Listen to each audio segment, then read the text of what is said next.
Last week I asked you guys who you would rather build as a first E5, and almost 60% of you said you would rather build an Inosuke. And second place was Horus, which really surprised me. So guys, I want to talk today about the top 5 best first E5s and how I would rank them.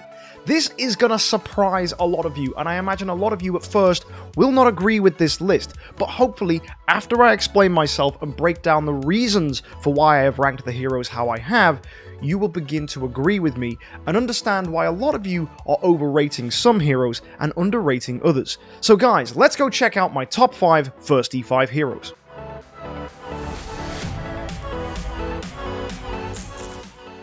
Now, for those of you that don't know, it's exceptionally important to build an E5 hero as early as possible, because when you get an E5 hero, you unlock the Void, and also an E5 hero can perform really well in many areas of the game. You want your first E5 to be able to do well in Seal Land, in Aspen Dungeon, to be able to clear Tower of Oblivion waves fairly easily, and also to be able to complete broken spaces in a decent amount of tries with moderate to no support. So this is what we're going to be rating our heroes on. As well, there's one key detail which I think a lot of people overlook in their first E5, and it's that you want this hero to stick around if you can, because you don't want to be building a hero that you're going to use your soul symbols to get rid of in the future, because if you do, you lose a ton of resources by regressing heroes, or to replace them, you need to only replace them into a hero from the same faction, which can kind of suck because a lot of factions don't have many good choices for heroes to go for. So hopefully, with all that in mind, we can begin to evaluate the usefulness of heroes. So let's take, for example, some heroes that are not going to be on this list. Garuda isn't on this list, because Garuda isn't a hero I would keep until endgame. Sure, she's great in broken spaces, does fantastic damage in that game mode, but she struggles a little bit with Aspen Dungeon. It takes a few tries for her to get to Death 1. Seal Land, she does great. Tower of Oblivion, she's perfectly fine. In the Void, though, she also can struggle a little bit, so I don't like Garuda as a first E5. Also, a lot of people, when they reach late game, have no room for a Garuda on their team, so I don't feel comfortable keeping her around. The only way a hero I would want to get rid of would stay on my team or be a viable first E5 is if they offered something truly remarkable. And Garuda's ability to destroy people in early game and mid game PvP, I don't think is good enough to get her on this list. Secondly, Horus is not making it onto this list, which will upset a lot of you. Horus is a perfectly fine first E5, but he's not a brilliant one. He can do well in Seal Land, but an Aspen Dungeon clear with him is quite difficult. It can be done, but it's going to take a few tries and some good artifacts. As well, he isn't that great at the Void. He will struggle a little bit, and not getting good Void progress isn't very useful. Also, imprints don't impact him like they do with other heroes. He doesn't get given fantastic additional powers. Horus could already clear Seal Land 20, it just makes it a little bit easier. It doesn't unlock new feats for him or make him any better in Aspen Dungeon, so imprints don't really sit on him that great, which means he isn't going to be a good endgame hero. Not to mention, he isn't that good in PvP or many other game modes, he's just very average. So if you need an all-round hero and you have copies of Horus, that's fine, but at the end of the day, you will regress him or replace him for someone new. Now, a lot of people in the comment section will probably be saying, oh, but I want to build an E5 Horus, then replace him with Tix. Well, if your Horus can clear Seal Land 20 and then you replace him into Tix, this is actually great. However, you will then be stuck with just a Tix, and a Tix on his own isn't as good as having maybe another E5 to go alongside him, because Tix, when he dies, is able to do things that are very potent, but if he's your most powerful hero, that ability is never ever going to happen. That said though, he is very good in Aspen Dungeon, but to get a Death 100 clear, you need imprints and you need a decent artifact. Or you need a phenomenal artifact and no imprints.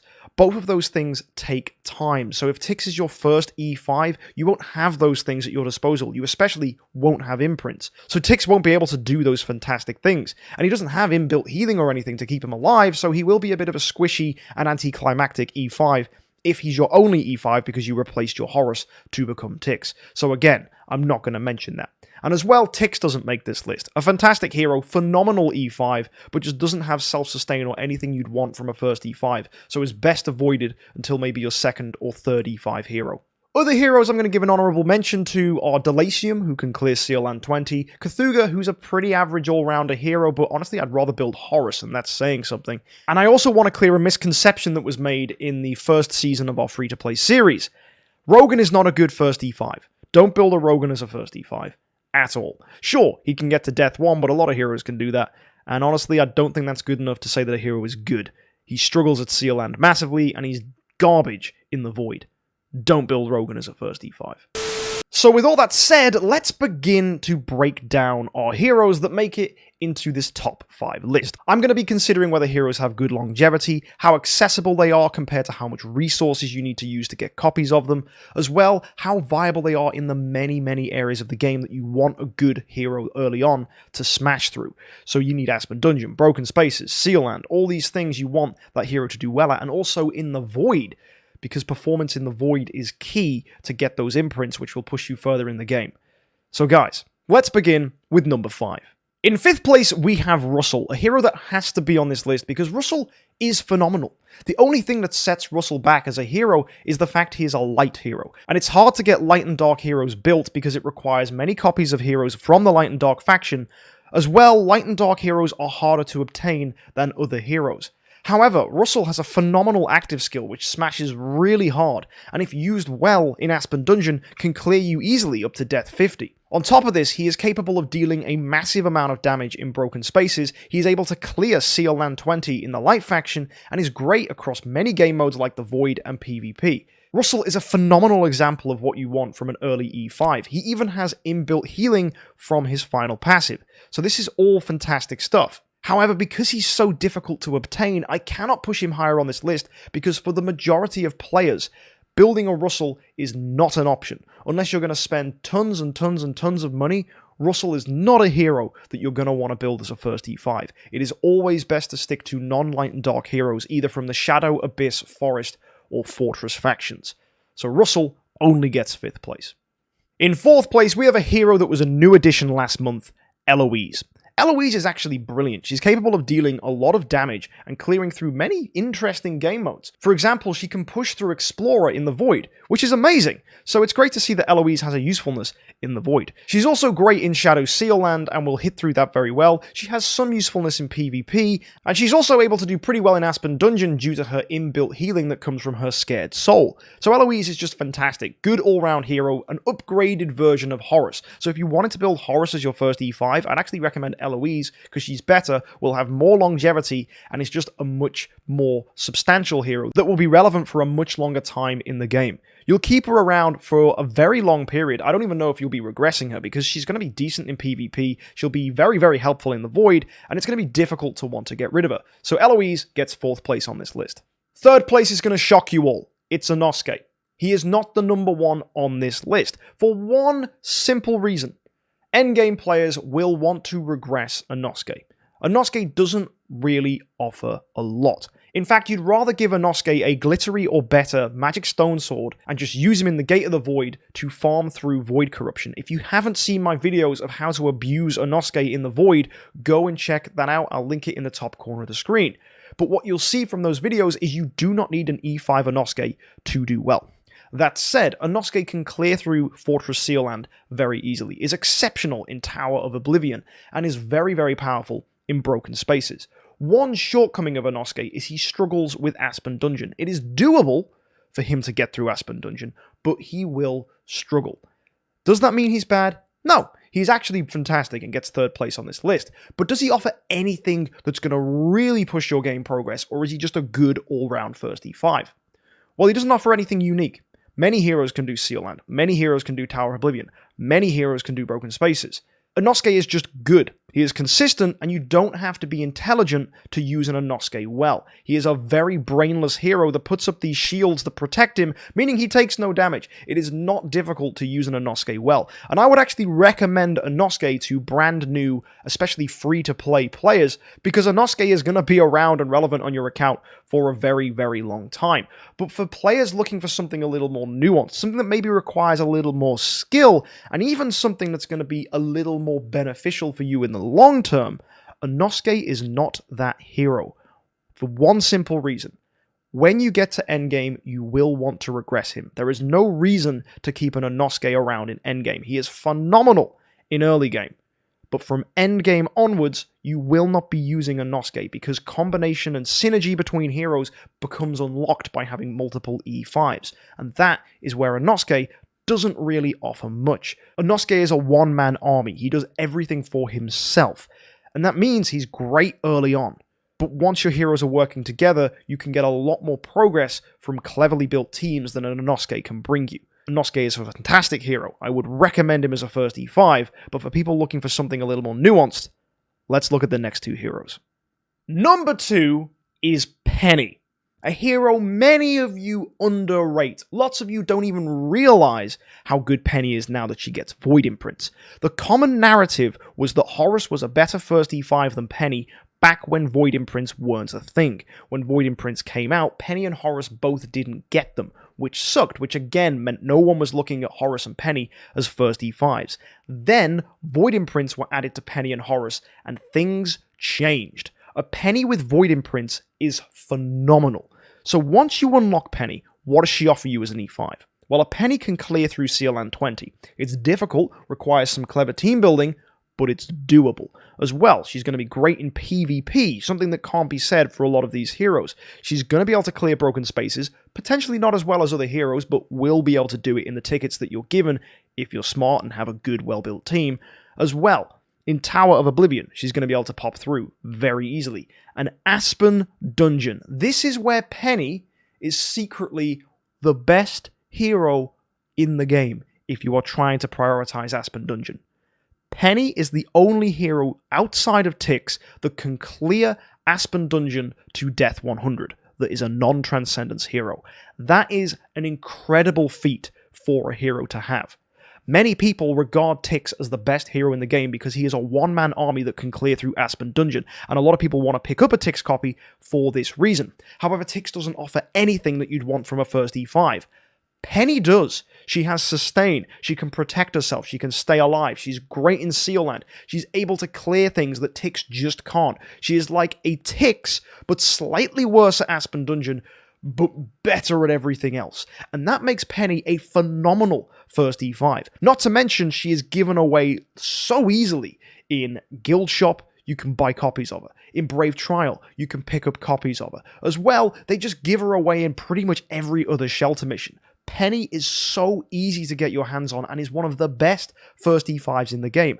Sure, she's not going to clear things as well as Inosuke could, because Inosuke is a brainless, super easy hero to use, but if you're smart with how you build your Penny, and if you are willing to grind and get those lucky waves where she crits, she will do things that Inosuke can, and she will clear Aspen Dungeon way better than he ever could.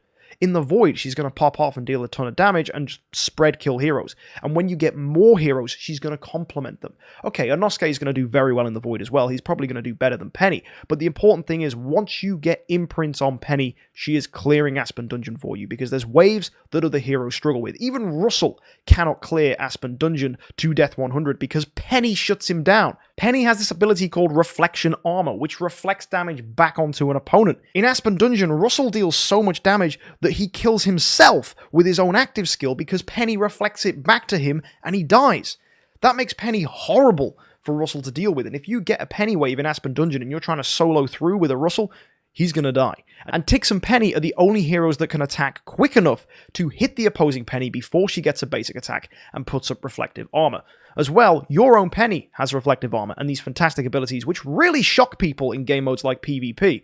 So be very mindful that Penny is a phenomenal hero that has been thrown under time and time again and underrated so much because a lot of people are still stuck in the old narrative that Penny is bad. Imprints have revolutionized her and made her a phenomenal hero.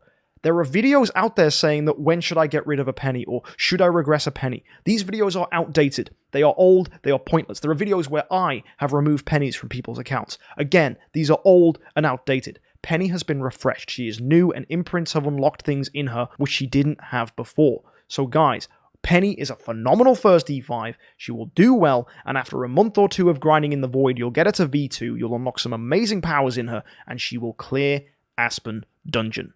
And that is amazing. And finally, we have my number one pick for a first E5. Remember everything we said. Aspen Dungeon. Ithaca can do that. Ithaca is very good in the Aspen dungeon. She is used for many people's Death 100 pushes. Sure, you need to build her in some interesting ways and give her some funky artifacts, but they're always interesting artifacts, like a Kiss of Ghosts so she can heal, or a glittery candy bar so she's immune to things like twine. She's a very interesting hero and very fun to use, and she deals a ton of damage. And that moves me on to Broken Spaces. She's the best hero in Broken Spaces and Flame Shrine. You will never, ever get rid of an Ithaca. She is relevant for the entire game. So if we think back to what I said near the beginning of this video, where I said you do not want to be regressing your first E5 because you lose a ton of resources. You lose all the stuff you invested on their stone. You lose a lot of your gold, a lot of your promotion stones, and a lot of your spirit from getting rid of a hero. Or you have to replace them into something else. Ithaca is not a hero you are going to ever do that to. She is amazing in the Void Arc, and the only other hero that can destroy Arc bosses is Sword Flash Xayah. I do not want to be building a Sword Flash when an Ithaca can do that job just as well. Think about the cost. Sword Flash requires 5 million Crystals of Transcendence. I don't have that to throw at a Sword Flash. I'd rather get a Queen, and then after the Queen, I want an Asmodel to do some funny things in PvP. I want nothing to do with a Sword Flash, at least not straight away. And therefore, Ithaca, because she's able to do things that Sword Flash can do in the Void, is just going to be great. Also, when you reach the Void, you're going to struggle in Void Arc unless you have an Ithaca. That's just a fact. Void bosses are horrible to fight unless you have Ithaca to kill them. I just built an Ithaca myself on my main account for this very reason. So even endgame players are wanting an Ithaca.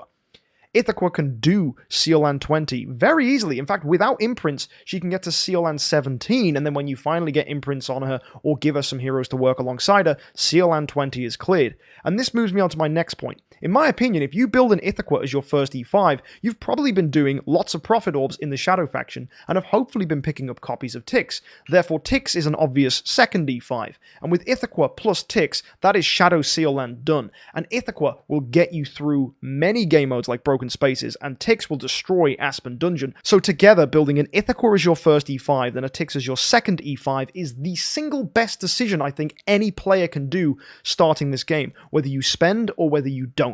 Because between them, Ithaca and Tix do everything. And everything that Tix lacks as a first E5, Ithaca can do. So what I would recommend to anybody looking for the most optimal path for Idle Heroes is to go all in on the Shadow faction. Build yourself an Ithaca, then get yourself a Tix, because between them they will be phenomenal. And maybe you won't get Ithaca copies. Maybe you'll get Eloise, and she's also on this list, so that's not a problem either. But when it comes to endgame, Ithaca will absolutely shine just as much as she did in the early game as your first E5, because she's capable of dealing so much damage to bosses that I highly doubt there'll ever be a hero that will come out that can compare to the power of Ithaca.